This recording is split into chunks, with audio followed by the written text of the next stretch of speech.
They didn't call his name, not because they forgot it, but because they never thought it mattered. In a house full of voices, his voice was the one that disappeared. In a family full of sons, he was the one left behind. They didn't hate him. That would have meant he mattered. They simply overlooked him. And over time, being unseen can hurt more than being rejected, because rejection says you are not enough, but being ignored says you were never even considered. And slowly, those words, spoken and unspoken, began to settle deep inside him. Maybe they were right. Maybe he wasn't meant for anything more.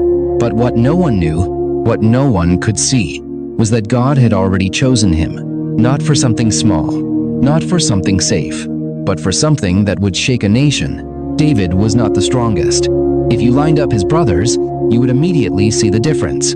They looked like warriors, broad shoulders, confident posture, voices that carried authority, men people listened to, men people respected. And then there was David, younger, quieter, smaller, the kind of person people talk over without even realizing it. He wasn't trained for battle. He didn't stand among soldiers. He didn't wear armor. He didn't carry a sword. He carried a shepherd's staff. And to everyone around him, that was all he would ever be. Every morning, before the sun fully rose, David was already awake, not because someone told him to be great, but because responsibility doesn't wait for recognition. He walked the same path, day after day, into the same open fields.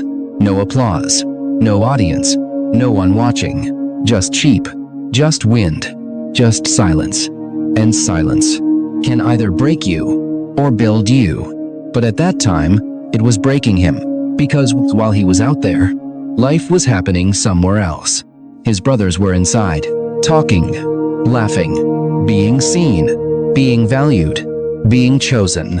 And David was just outside, always outside. And the worst part wasn't the work. It wasn't the heat. It wasn't the loneliness. It was the feeling that, if he disappeared, nothing would change. At first, he tried not to think about it. He told himself, this is just how things are. This is my role. This is enough. But deep down, there was a question forming. Quiet, dangerous, relentless. Why not me? Why am I never chosen? Why am I always the one left behind? Why does no one see anything in me? And questions like that, if left unanswered, begin to turn into beliefs. And beliefs shape identity. And identity decides destiny. So when David began to believe, I am not enough, it wasn't just a thought. It was becoming who he was. But there was something David didn't understand. Something no one around him could explain. Because what looked like isolation was actually preparation. Out there in the fields, when no one was watching, David was learning. Not from people, but from experience. From pressure. From survival. There were nights when the silence was broken, not by voices, but by danger. A lion, a bear, predators that didn't care how young he was, didn't care how untrained he was, didn't care if he felt ready. They came anyway. And in those moments, David had two choices: or stand. And something inside him, something he didn't fully understand, refused to run. Not because he was fearless, but because something deeper than fear was growing inside him. Trust. He picked up stones, not as a weapon of war, but as a tool of survival. Simple, ordinary, easy to overlook, just like him. But in his hands, those stones became precise, accurate, reliable. He practiced, not for applause, but because he had to, day after day, throw after throw, miss, adjust, try again. And slowly, without anyone noticing, David was becoming something different. Not impressive to people, but dangerous to giants. And still, no one called his name. No one said, "You're improving." No one said, "You're becoming something." No one said anything, because no one was watching. But God was. Every throw, every failure, every moment he chose to stand instead of run. God saw it all. And what looked like nothing was building everything. David thought this was his whole life. Fields, sheep, silence. He thought this was where his story ended. But somewhere, far beyond those fields, a decision was about to be made. A decision that would reach him, change him, and pull him out of everything he had ever known. Because soon, someone was going to ask a question. Is there anyone else? And that question was about to change David's life forever. That morning felt like every other morning. David woke up, led the sheep out to the field. The sky looked the same. The path felt the same. Nothing seemed different. But at that exact moment, back at his house, everything was changing. The prophet Samuel had arrived, a man sent by God, not to visit, not to bless, but to choose. One by one, David's brothers were called forward. They stood before Samuel, straight, confident, expected. The first brother stepped up, tall, strong, impressive. Samuel looked at him and thought, surely, this is the one. But God said, do not look at his appearance, or at his height. I have rejected him. For man looks at the outward appearance, but God looks at the heart. Everything shifted in that moment. One by one, each brother stepped forward. Each one looked right. Each one seemed ready, and each one was not chosen. Finally, Samuel stood still. He looked around. Everyone had passed, but something wasn't right. The chosen one was not there. So he asked a simple question, one that would change everything. Are these all your sons? Silence. A pause, because in their minds, there was no one else worth mentioning. Then David's father answered, there is still the youngest, but he is keeping the sheep. Just the youngest. That's all he was to them. Not a name, not a possibility, just an afterthought. Samuel said, send for him. We will not sit down until he comes. In that moment, everything turned. The one they forgot was now being called. Out in the field, David was still working, unaware, unseen, unexpecting. Then someone came running, calling his name. Urgent, different, not like before. David left the field, maybe confused, maybe unsure, maybe thinking, this is just another task. But it wasn't. This was the step that would change everything. And then David walked in. A boy. Dust on his clothes. The smell of the field still on him. Not like the others. Not impressive. Not expected. No one in that room thought, this is the future king. But God said, this is the one. Rise and anoint him. And in that moment, everything changed. Samuel took the oil, poured it over David's head, right in front of everyone. No one understood. No one expected it. No one believed it. But God had decided. David was chosen. Think about it. The one overlooked was the one chosen. The one no one called was the one God called. The one outside was brought to the center, not because he was stronger, not because he was better, but because his heart belonged to God. But here's what most people don't notice. After he was anointed, David did not become king immediately. There was no throne, no crown, no celebration, no recognition. He went back to the field, back to the sheep, back to the silence. But this time, everything was different, because now he knew. He was no longer just a shepherd. He was chosen. David had been anointed, but no one saw it. David had been chosen, but no one believed it. And soon, a day would come. A day when a nation would tremble. A day when the strongest men would step back. And the boy they once ignored would step forward, not to prove himself to people, but to reveal what God had placed inside him. Because very soon, a giant would rise, and the world would finally see who David really was. Days passed, then weeks, and far from the quiet fields, something was rising. An army had gathered. The Philistines. War was no longer a rumor. It was real. Two sides stood facing each other. Israel on one hill, the Philistines on the other, and between them, a valley.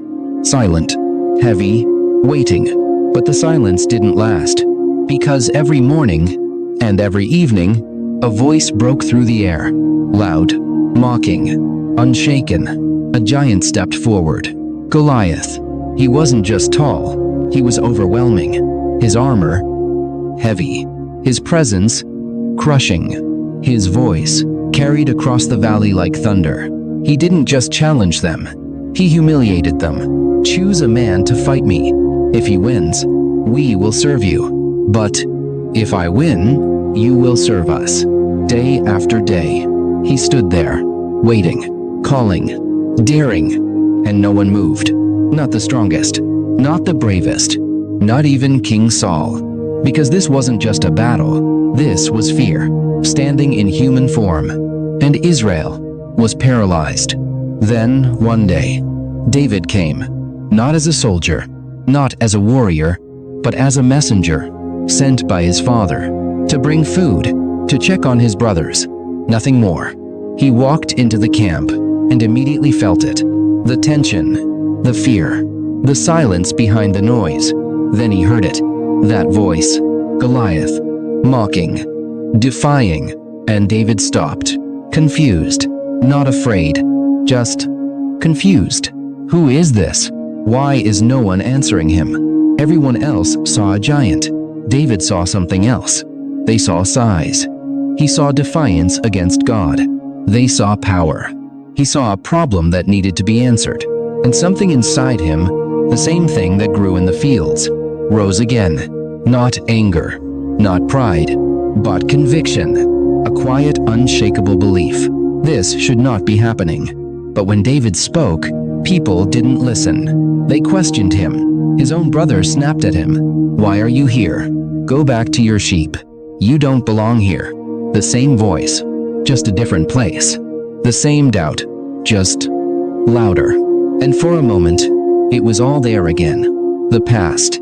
The feeling of being small, of being out of place, of not being enough. But this time, David didn't shrink. He didn't step back. He stepped forward. I will fight him. Silence. Confusion. Almost disbelief. King Saul looked at him and said, "You are only a boy." And he has been a warrior since his youth. Everything said the same thing. You are not enough. But David had learned something in the fields. Something they didn't understand. The lion, the bear, the same God who delivered me then, will deliver me now. Saul tried to prepare him, gave him armor, a sword, protection, but it didn't fit. It wasn't who David was, so he took it off. Because what God prepares in private doesn't need the world's approval in public. David walks down into the valley, alone. No armor, no sword, just a sling, and 5 smooth stones. Goliath saw him and laughed. Am I a dog, that you come at me with sticks? The giant moved forward, confident, certain, unchallenged. But David spoke, and his words carried something different. You come to me with sword and spear, but I come to you in the name of the Lord. This battle is not mine, it is God's. And then, everything happened at once. David ran forward, not away. Forward. He reached into his bag, took a stone, placed it in the sling, spun it, once, twice, released. The stone flew, fast, precise, unstoppable. It struck the giant, straight in the forehead, and in a moment, the impossible collapsed. Goliath fell. The ground shook. Silence. Then shock. Then realization. The giant was down. The same people who were afraid now stared in disbelief. The same army that stood still now surged forward. The same boy they overlooked had just changed everything. Not with strength, not with status, but with faith. Because here is the truth no one talks about. David didn't defeat the giant that day. He defeated it long before. In the fields, in the silence, in the moments no one saw. Goliath wasn't his first battle. He was just the first one people noticed. And from that day on, everything changed. The boy no one saw could no longer be ignored. The name no one called was now spoken everywhere. But with recognition comes pressure. With victory comes expectation. And the story of David was only just beginning. The valley was no longer silent. Where fear once stood, victory now echoed. Voices rose. People shouted. The army moved forward. The enemy fled. And at the center of it all stood David. The boy who no one saw was now the one no one could ignore. They spoke his name now, not quietly, not as an afterthought, but loudly, proudly, repeated again and again. David, the same name, once forgotten in his own house, was now carried across the nation. Songs were sung, stories were told. Saul has slain his thousands, but David his tens of thousands. And just like that, everything changed. But not everyone celebrated, because when one rises, someone else feels threatened. King Saul heard the song, over and over, and something inside him shifted. Not joy, not pride, but jealousy. A quiet, growing, dangerous jealousy. They honor David more than me. What does he have that I don't? And in that moment, David's greatest battle was no longer in the field. It was in the hearts of people around him. Before, David was ignored. He was watched. Every move, every word, every decision. The same people who once overlooked him now expected something from him. Greatness, consistency, perfection. And that pressure can break a person, because it's easier to fight when no one is watching than to live when everyone is. David had faced lions. He had faced bears. He had faced a giant. But this was different. This wasn't a battle of strength. This was a battle of identity. Who are you when people start calling your name? Who are you when expectations rise? Who are you when the spotlight finds you? Because success doesn't just reveal your strength. It reveals your foundation. At first, it was just a feeling. Saul watched David differently, spoke differently, thought differently. Then one day, it became real. Saul picked up a spear and threw it, not at an enemy, at David. The same David who had just brought victory. The same David who had risked his life. In one moment, celebration turned into danger. David could have fought back. He had proven his strength. He had proven his courage. He had the support of the people, but he didn't. He stepped away. Again. Not because he was weak, but because he understood something deeper. Not every battle is meant to be fought. Some battles are meant to be left behind. This was the real test. Not defeating a giant, but resisting the temptation to become one. Not rising in strength, but staying grounded in humility. Because it's one thing to be chosen. It's another thing to remain faithful after you are chosen. People remember David and Goliath, the victory, the moment, the stone. But few remember this part, the waiting, the pressure, the betrayal. Because the real story is not how you rise. It's how you carry what comes after. David was chosen. David was anointed. David had proven himself. But he was not king yet. Not because God changed his mind, but because purpose takes time. And the process cannot be skipped. The boy in the field became the giant slayer. The giant slayer became the target. And the target was still becoming the king. Because what God starts, he finishes. But not always the way people expect. People think they know David's story. A boy, a sling, a giant. One moment of courage, and everything changed. That's the version everyone remembers. Simple, clean, inspiring, but incomplete. Because the real story didn't end when the giant fell. That was just the beginning. David wasn't made in the moment of victory. He was made long before that. In the fields, in the silence, in the days no one noticed, in the nights no one applauded. When he was overlooked, he didn't quit. When he was ignored, he didn't disappear. When he felt small, he didn't stop showing up. And that's the part people don't see. Because it's not dramatic. It's not loud. But it's where everything is built. They called him weak. Because he didn't look the part. Because he didn't stand in the spotlight. Because he didn't fit their expectations. But what they called weakness was actually preparation. What they called invisibility was actually protection. What they called not enough was exactly where God began. Because God does not call the qualified, He qualifies the called. Let that settle. Not the strongest, not the most confident, not the most recognized, but the one who stays, the one who keeps going, the one who shows up, even when no one is watching. So if you feel overlooked, if you feel like people don't see you, if you feel like no matter what you do, it's never enough, you're not alone. David stood where you stand, in the background, in the silence, in the waiting, and it felt like nothing was happening, but everything was. Maybe the place you are right now is not the end of your story. Maybe it's the field. Maybe it's the training ground. Maybe it's the place God is shaping you for something you can't see yet. Because purpose doesn't always start with recognition. Sometimes it starts with being overlooked. The field was not a setback. It was the beginning. The silence was not empty. It was preparation. The weakness was not failure. It was foundation. And the moment you think nothing is happening might be the moment everything is being built. Your weakness might be the place where your purpose begins. So don't walk away from your field. Don't rush your process. And don't let people decide your worth. Because the same God who saw David in the silence sees you, even now.